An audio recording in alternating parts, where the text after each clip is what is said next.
బా అని చెప్పి ఆయన ఆలోచిస్తాడు. అట్లా ఆలోచించి సేవ చేస్తాడు. అట్లాంటి మనసు ఉన్న వ్యక్తి Rajagopal Reddy sir. Out and out ఆయన సెల్ఫ్ అవేర్ అయ్యి ఈ మంత్రి పదవి ఏముందన్న ఆయనకి కాలు గోటితో సమానం, ముఖ్యమంత్రి పదవి పోటీ పడాలి. ఆయన సెల్ఫ్ అవేర్ అవ్వాలి. ఆయన ఏం ముఖ్యమంత్రి లక్షణాలు ఏంది? క్రెడిబిలిటీ, హ్యుమానిటీ, సబ్జెక్ట్ ఉండాలి. రాజగోపాల్ రెడ్డి సార్ దగ్గర మీకు సబ్జెక్ట్ లేదనుకుంటారా? రేవంత్ రెడ్డి కన్నా ఎక్కువ చదివిండు. రేవంత్ రెడ్డి కేవలం ఆర్టీఐ యాక్ట్ తెలుసేమో, రాజగోపాల్ రెడ్డి సార్కి సబ్జెక్ట్ తెలుసు. ప్రాజెక్టులు ఎట్లా కడతారు, రాష్ట్రాన్ని ఎట్లా అభివృద్ధి చేయాలి, విద్యారంగాన్ని ఎట్లా అభివృద్ధి చేయాలి, ఇంజనీర్, మంచి ఇంజనీరు, పకడ్బందీగా ప్లాన్ చేసి చేయగలుగుతాడు.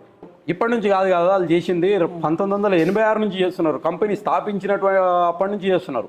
అదంతా తీస్తే పెద్ద పెద్ద లెక్క అయితే అన్న 1986 అప్పుడు పెట్టినటువంటి కంపెనీ లీగల్గా సంపాదించినటువంటి అమౌంట్ పేద ప్రజల కోసం ఖర్చు పెడుతుంటే 1986 నుంచి లెక్క తీసి ఎంతమంది అయ్యి ఉంటారు?